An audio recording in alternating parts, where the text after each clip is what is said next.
हमारी संस्कृति, हमारे संस्कार सदा रहे हमारे साथ। भारत के महान ग्रंथों और काव्यों का संपूर्ण संकलन। सब्सक्राइब करें तिलक। प्रार्थना की खुशबू, साइकिल प्योर अगरबत्ती।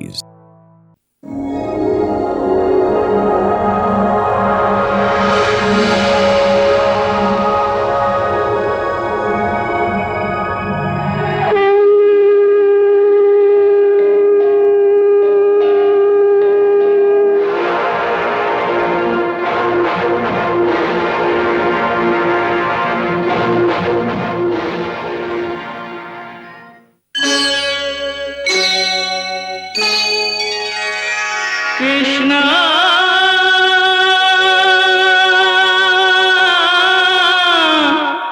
कृष्णा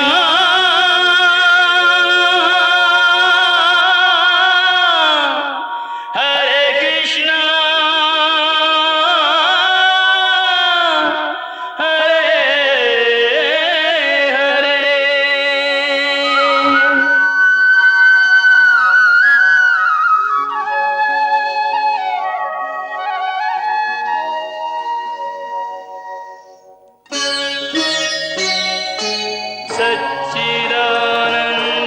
सच्चिदानन्दरूपाय विश्वोत्पत्त्यादिहेतवे तापत्रयविनाशाय श्रीकृष्णाय वयं नुमः।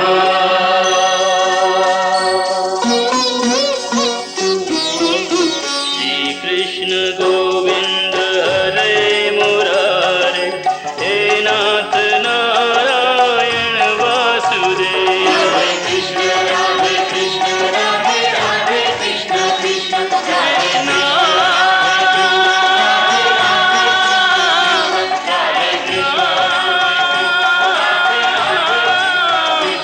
राधे कृष्ण राधे कृष्ण हरे हरे।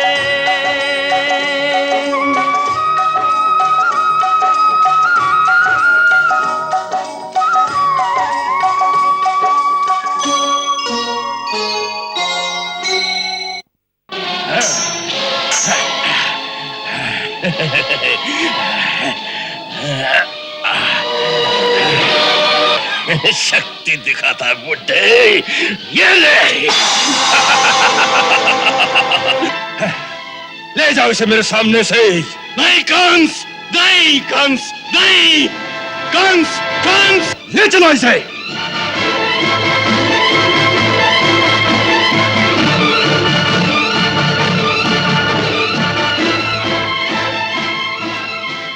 चल बुड्ढे। जब कंस ने अपने पिता को बंदी बनाकर काल कोठरी में डाल दिया, बाकी का जीवन इसी काल कोठरी में बीतेगा। यही तुम्हारा राजमहल है। और प्रजा पर अत्याचार करने लगा, तो अक्रूर आदि यादव सरदारों ने अपने स्त्री बच्चों को मथुरा से बाहर निकालने का निश्चय कर लिया। हाँ, एक बात तुरंत करनी चाहिए। जितनी जल्दी हो सके स्त्री और बच्चों को नगर से बाहर अपने अपने प्रांतों में भेज दो, क्योंकि मगध के सैनिकों का कोई भरोसा नहीं। मैं और मित्रसेन आज ही कुमार वसुदेव की दूसरी पत्नी रोहिणी को रातों रात यहां से निकालकर गोकुल में नंद राय के पास छोड़ आएंगे। कब चलना होगा? आज रात। कैसे? उसकी योजना बन चुकी है। हम दासियों के रूप में यमुना घाट पर जल भरने जाएंगे।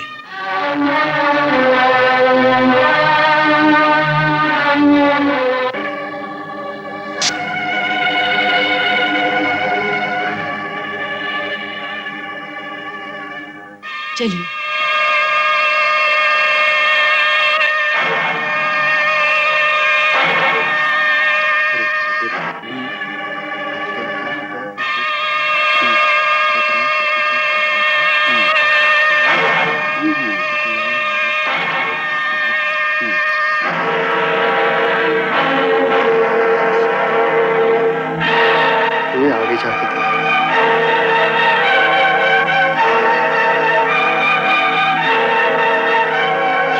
वो देखो कौन आ रहा है।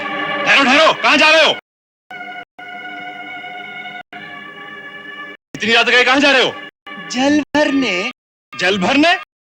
हाँ, जल भरने। जल नहीं भरेंगे तो भोजन कैसे पकेगा? जाओ जाओ।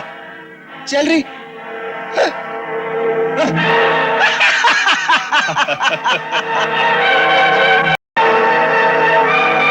अरे भाई, वो तीनों औरतें कहां गई? जल भरने। जल भरने? इतनी रात को जल भरने? हाँ, जरूर कुछ दाल में काला है। भाई चलो मेरे साथ।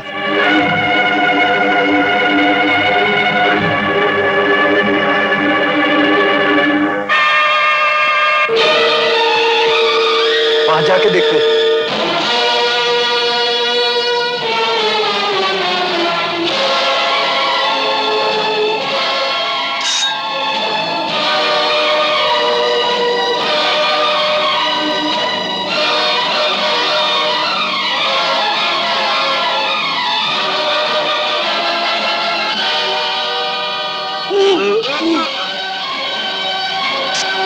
जल्दी करो।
जोहार रानी, पधारी।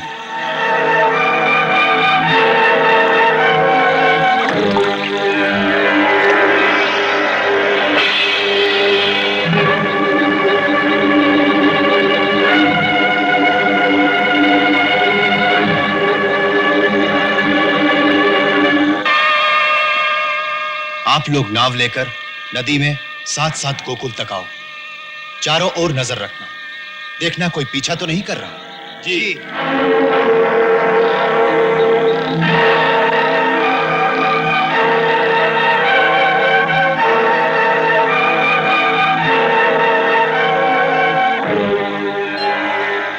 रानी जी आज्ञा हो तो चलूं? चलिए।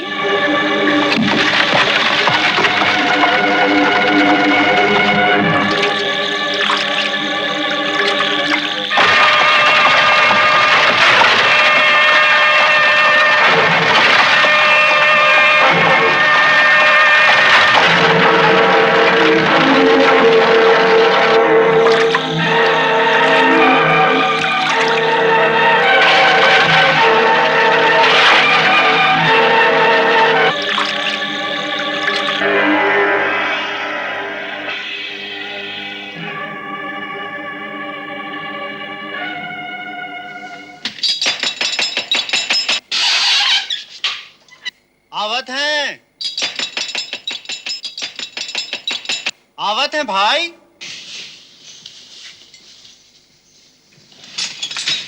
कौन? धीरे से बोलिए, मैं अक्रूर हूं। आप इस समय? क्या बात है? देवी रोहिणी हमारे साथ है। पहले उन्हें अंदर ले चले। दीदी आई हैं? कहाँ है? वो खड़ी है, आइए। पालागन भाभी। दीदी, आपका स्वागत है।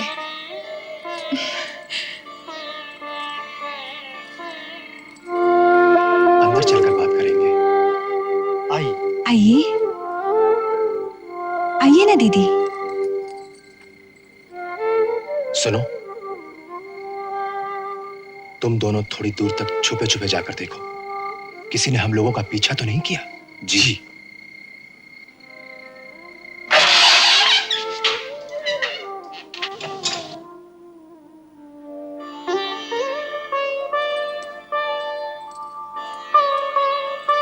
आइए दीदी, अंदर आइए। चलिए ना दीदी, आइए।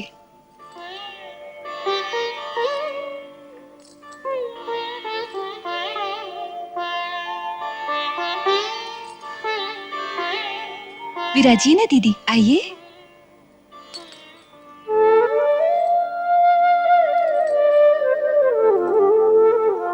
पधारिए अक्रूर जी।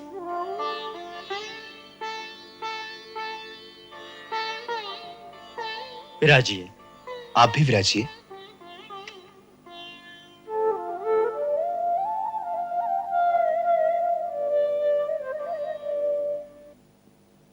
क्या बात है अक्रूर जी, सब कुशल तो है?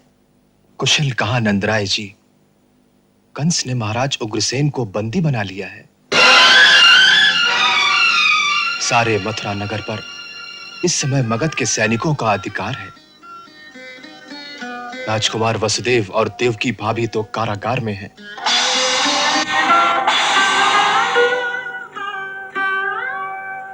ऐसे वातावरण में इनका नगर में रहना उचित न जानकर इन्हें मैं सुरक्षा के लिए आपके पास ले आया हूं। बहुत अच्छा किया आपने। ये इनका ही तो घर है।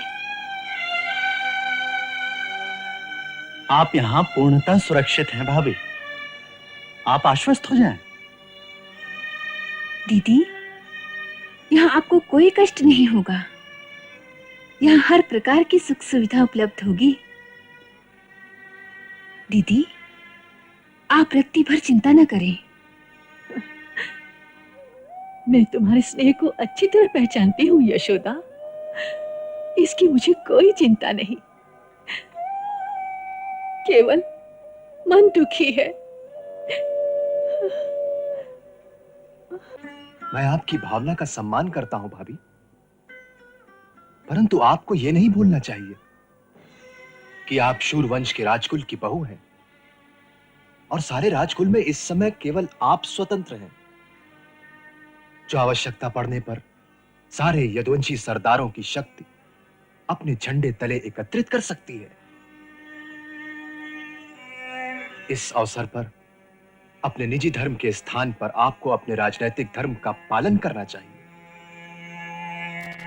आपका स्वतंत्र और सुरक्षित रहना हम सबके लिए आवश्यक है भाभी।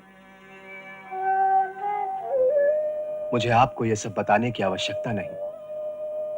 आपके पिता तो स्वयं महान पुरवंश के राजा हैं। आप तो राजधर्म को जानती हैं कि संकट के समय राजकुल के प्रत्येक सदस्य को अपनी निजी भावना से ऊपर उठकर वही करना चाहिए जो राज्य के हित में हो और राजकुल का भविष्य सुरक्षित रह सके। यही राजधर्म है। हाँ भाभी, अक्रूर जी बिल्कुल ठीक कहते हैं। इस समय आपका केवल एक ही धर्म है, अपने आप की रक्षा करना। नंदराय जी, भाभी की सुरक्षा का भार इस समय आप पर है।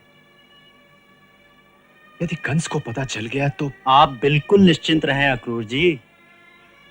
भाभी पर किसी भी प्रकार की विपत्ति आने से पहले गोकुल के सारे ग्वाले अपने प्राण न्यौछावर कर देंगे।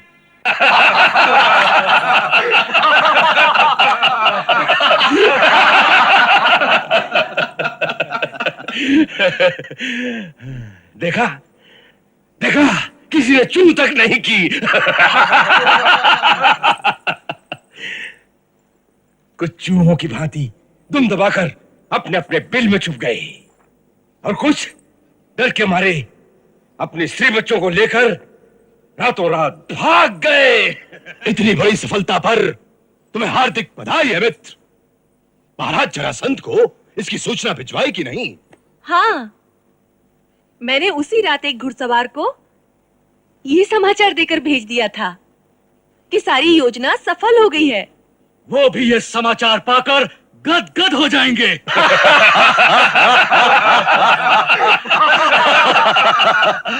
अब तो अपने राज्याभिषेक में उनको यहां आने का निमंत्रण भेजो मित्र। राज्याभिषेक? क्यों? राज्याभिषेक तो तुम्हें अब करना ही चाहिए।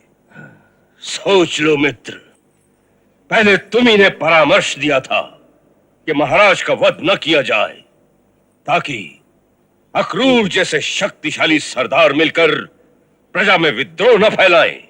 उस समय के लिए वो परामर्श ही उचित था।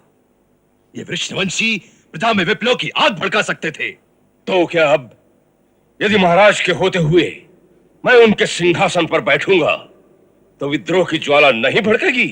नहीं, उस समय और आज में बहुत अंतर है मित्र।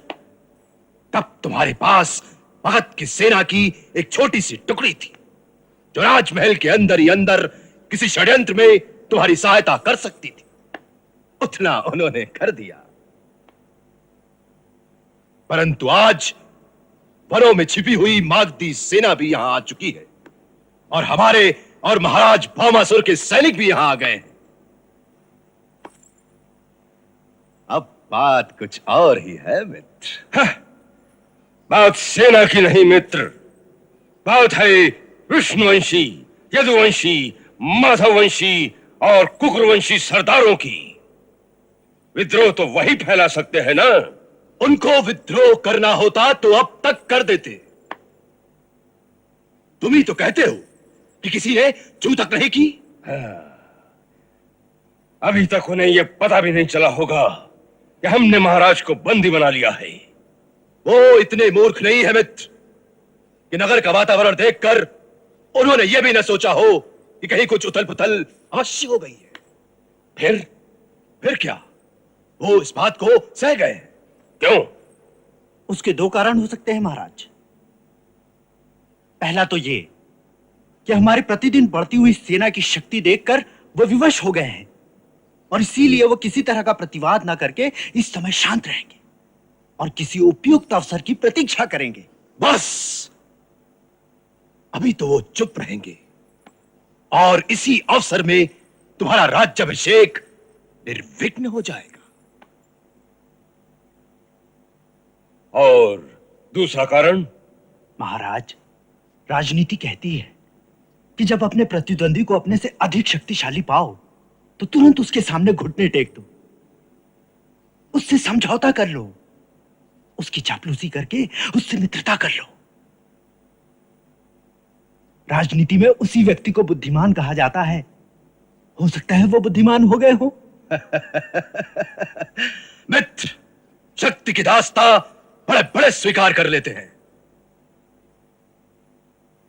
इन दोनों ही अवस्थाओं में तुम्हें इस अवसर को खोना नहीं चाहिए। राज्याभिषेक के समय उन्हें यह स्पष्ट करना ही पड़ेगा कि वो तुम्हें अपना राजा मानते हैं कि नहीं। बड़े दरबार में उन्हें तुम्हारे सामने मस्तक झुकाना ही पड़ेगा और फिर उन्हीं की देखा देखी जो भाग गए हैं वो भी वापस आ जाएंगे। बस तुम्हारा साम्राज्य सुदृढ़ हो जाएगा। हाँ, सोचो मत। राज्याभिषेक की घोषणा कर दो, राज्याभिषेक का डंका बजा दो।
मित्रों, राज्य सिंहासन पर बैठने से पहले मैं आपसे इतना ही कहना चाहता हूं कि स्वयं महाराज के जीते जी मुझे अपना राज्याभिषेक कराते हुए कोई प्रसन्नता नहीं हो रही है।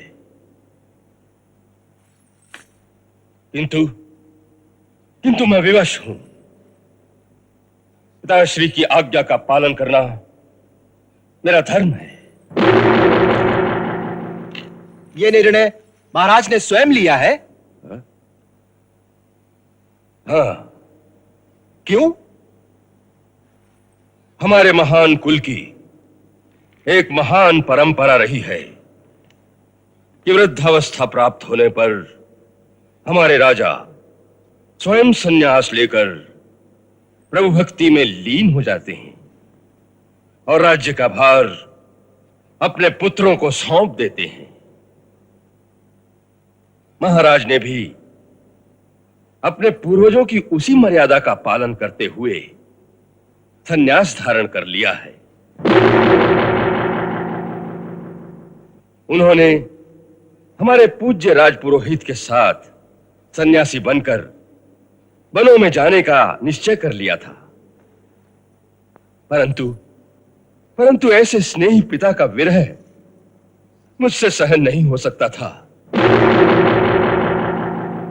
इसलिए हम सब ने मिलकर बहुत दिनों उनकी बहुत मिन्नत की। तब कहीं जाकर उन्होंने केवल इतना ही स्वीकार किया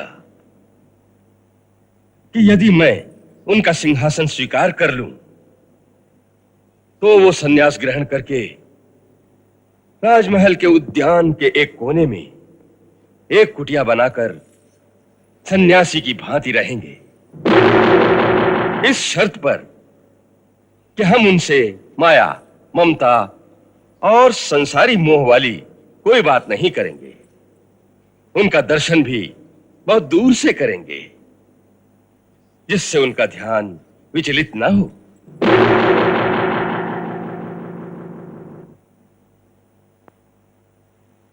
क्या हम भी उनके दर्शन कर सकेंगे?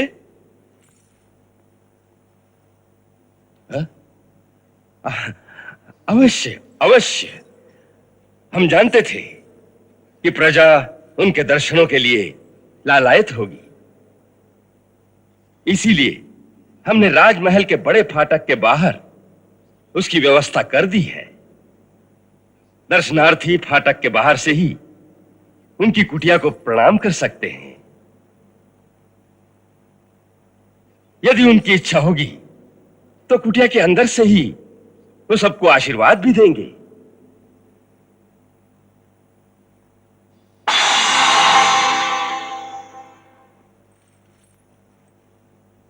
अब मैं उनकी आज्ञा का पालन करते हुए आप सबसे इस सिंहासन पर बैठने की अनुमति मांगता हूं।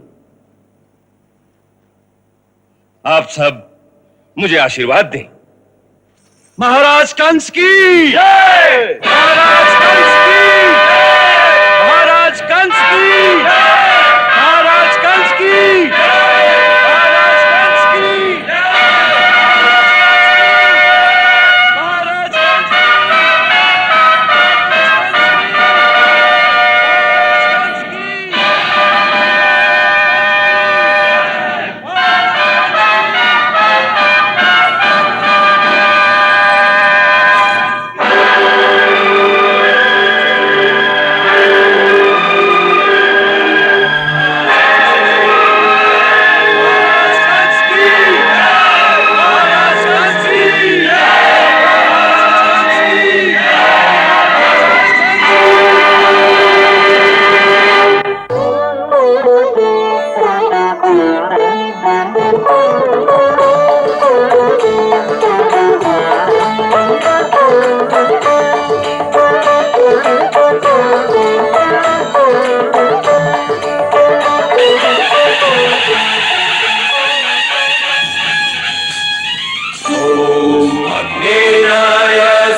विश्वानि देव वयुनानि विद्वान् युद्धस्मज्जुहुराण मे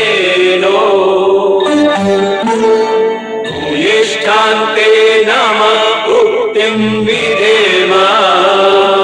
ॐ स्वस्ति न इन्द्रो वृद्धश्रवाः स्वस्ति न पूषा विश्ववेदाः स्वस्ति नस्तारक्षो अरिष्टनेमि स्वस्ति नो बृहस्पतिर्दधातु। ॐ द्यौः शान्तिरन्तरिक्षगं शान्तिः पृथिवी शान्तिरापः शान्तिरोषधयः शान्तिः वनस्पतयः। महाराज कंस की जय! महाराज कंस की जय! महाराज कंस की जय! महाराज कंस की जय! महाराज कंस की जय!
मित्रों, आप सबको मथुरा से दूर इस स्थान पर एकत्रित होने के लिए इसलिए आना पड़ा क्योंकि अब मथुरा में किसी भी स्थान पर हम सबका इस तरह एकत्रित होना संदेह की दृष्टि से देखा जाएगा।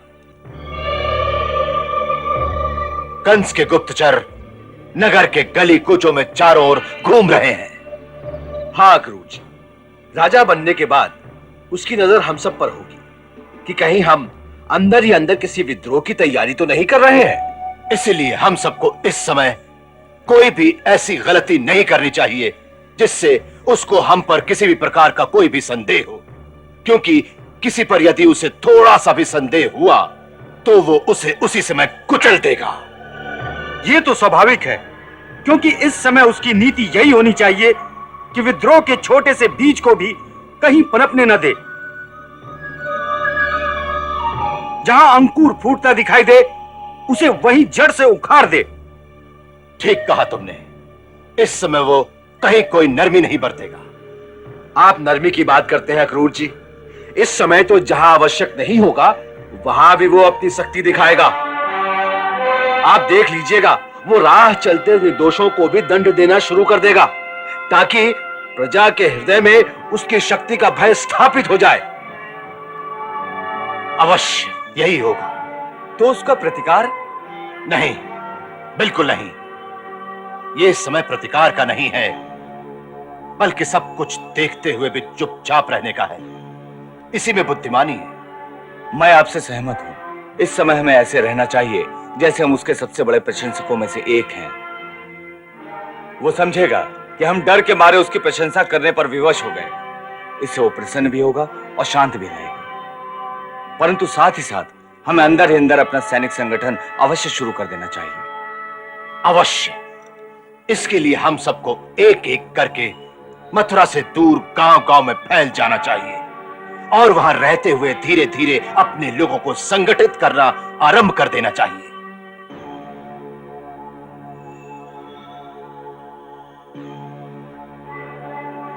परंतु सब एक साथ मथुरा न छोड़ जाएं। बिल्कुल ठीक कहा तुमने। हमें कुछ देर यहीं रहना चाहिए जिससे वह हमारी ओर से आश्वस्त हो जाए।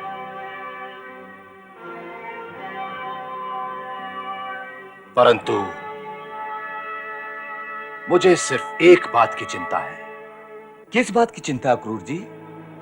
मुझे तो चिंता है राजकुमार वसुदेव और देवकी भाभी की। यदि हम सब लोग मथुरा से बाहर चले जाएंगे तो उनकी सुरक्षा का ध्यान कौन रखेगा? ये बात विचारनीय है। अब तो कंस स्वयं राजा बन गया है, उसका हाथ रोकने वाला भी कोई नहीं है। सो वो तो जब चाहे हमारे राजकुमार की हत्या भी कर सकता है।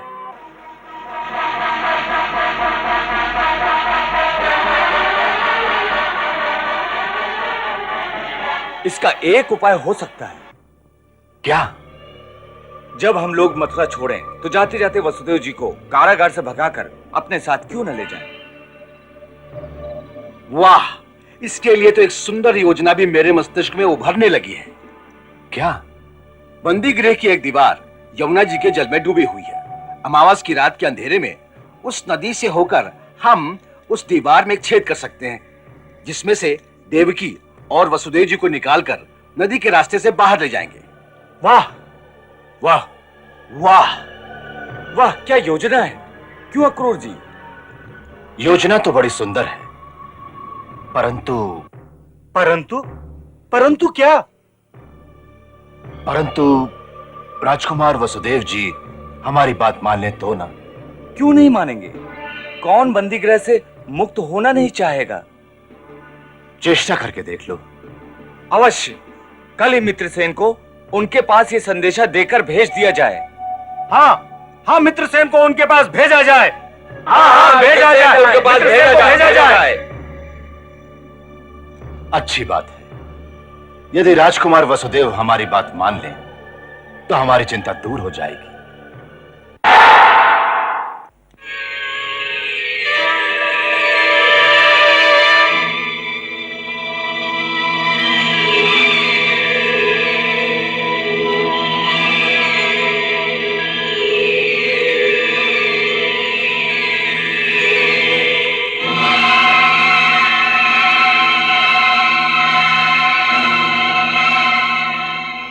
स्वामी,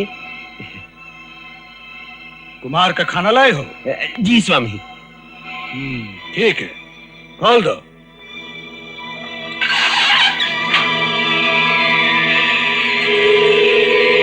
ठहरो, इधर आओ। जी स्वामी। प्रतिदिन जो भोजन लेकर आता था वो तो कोई और था। जी वो सुखुआ। सुखुआ? वो कहाँ है? वो कहा है कि वो भांग पीकर मदहोश पड़ गया है बाहर। तुम कौन हो? हम बंदी गृह का रसोईया बाटी। यदि उचित समय पर भोजन लेके न आई तो महाराज कंस हमू का प्राण दंड दे दे हैं। इसीलिए हम स्वयं भोजन लेके आएगा बाबाटी।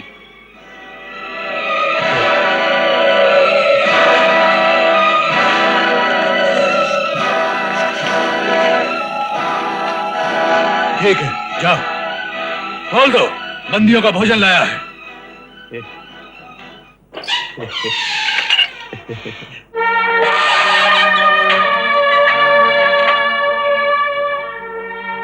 लगता है भोजन आ गया।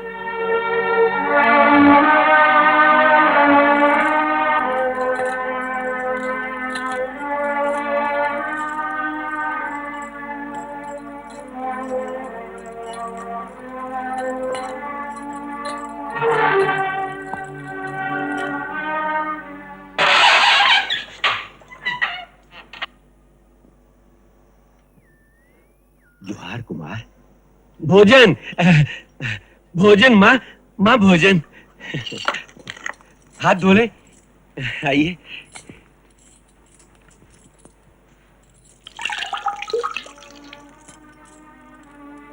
मित्रसेन, तुम? माँ हाथ धोइए, आइए।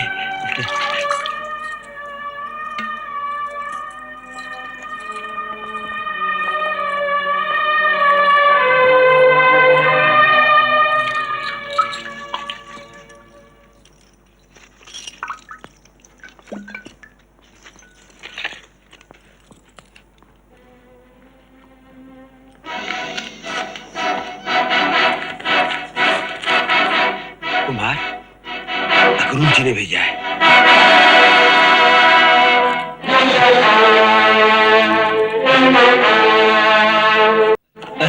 लीजिए माँ, रोटी।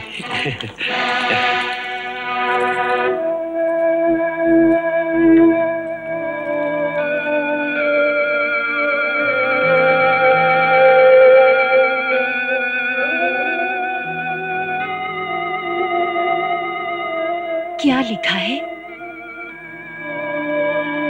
महाराज उग्रसेन को बंदी बनाकर कंस स्वयं राजा बन गया है।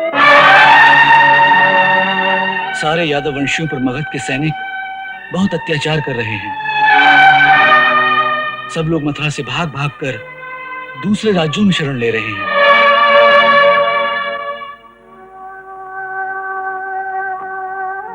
आपके पिताश्री महाराज शूरसेन और बड़े भैया देवभाग भी अपने महल में नजरबंद हो गए हैं। उन्हें निकल चलने को कहा था, परंतु वो नहीं माने।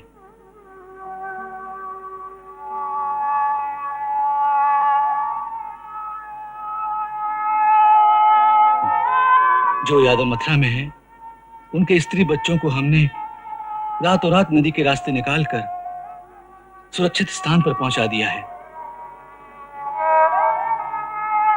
कंस का पलड़ा इस समय इतना भारी है कि सब लोग उसकी अधीनता स्वीकार करने के लिए विवश हो गए हैं।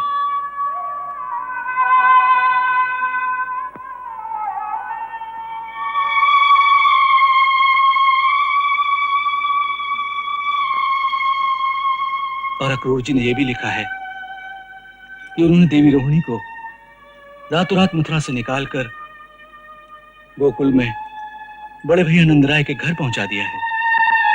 ये तो बहुत ही अच्छा हुआ। दीदी वहां सुरक्षा से तो रह सकेगी। यदि हमारे भाग्य में हुआ तो उनके दर्शन फिर कर लेंगे। भाग्य में अवश्य होगा देवी। अपने मन में आशा के इस दीपक को कभी बुझने मत देना। देवी, आज मानव समाज एक अंधेरी गुफा में है। इस अंधेरी गुफा के उस पार तुम्हारे मन का यह दीपक ही उन्हें प्रकाश की किरण दिखा सकता है। जैसे इस बंदी गृह के अंधकार में उस झरोखे के द्वारा भगवान सूर्य नित्य प्रति हमें आशा का प्रकाश भेजते रहते हैं।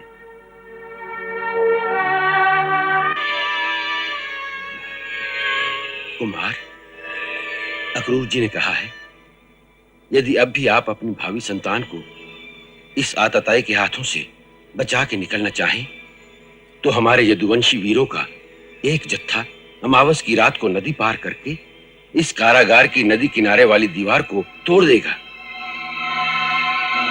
उसके लिए यदि आप सहमत हो तो मैं आपके लिए कुछ लाया हूं। क्या लाए हो?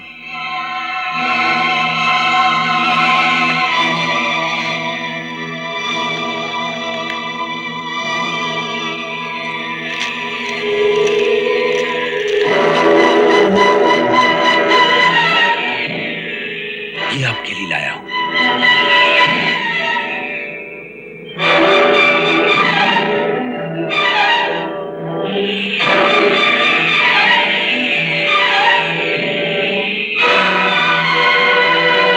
इससे आप रात को चुपचाप अपनी बेड़ियां काट सकते हैं।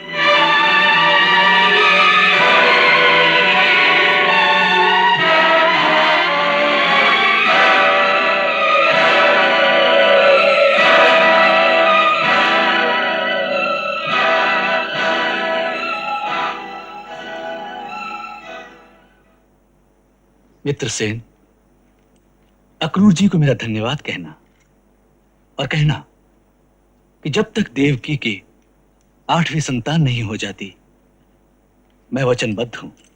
परंतु यहां रहने से वो हमारे सब बालकों को मार डालेगा। मैं जानता हूं, परंतु यही ठीक भी है, क्योंकि यदि उद्धारक को बुलाना है तो कंस के पाप की अति करनी ही होगी और तुम्हें यह बलिदान देना ही होगा, ताकि पृथ्वी का बोझ शीघ्र हल्का हो सके। देवकी, इसे तब समझो जो मानव कल्याण के लिए तुम्हें करना ही होगा। देवकी, दुख का अंधकार एक दिन अवश्य दूर होगा। रात के बाद दिन, यही प्रकृति का अटल नियम है।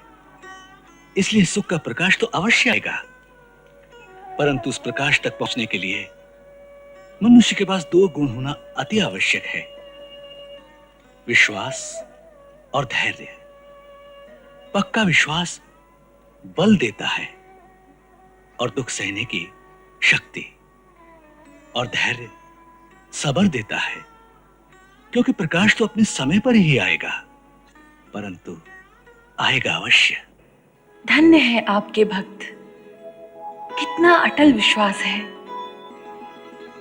विश्वास ही भक्ति का आधार है राधे। जिसका विश्वास अटल ना हो वो मुझे कैसे पा सकता है?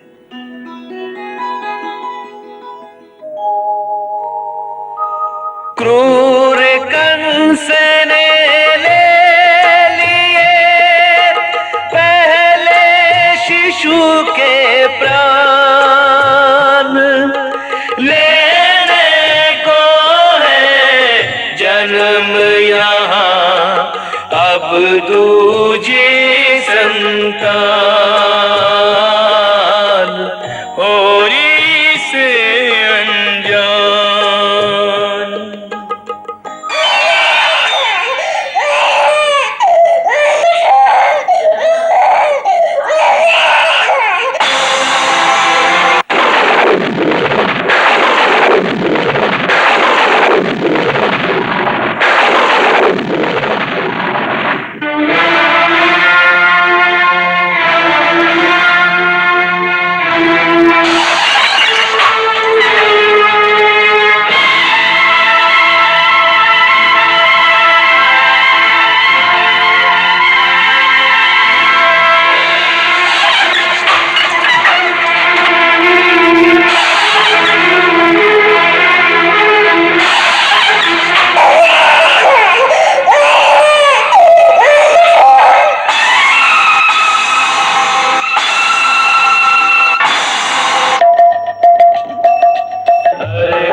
श्रीकृष्णचरितं गुणानुवादं तत्प्रेरणा अहं करोमि।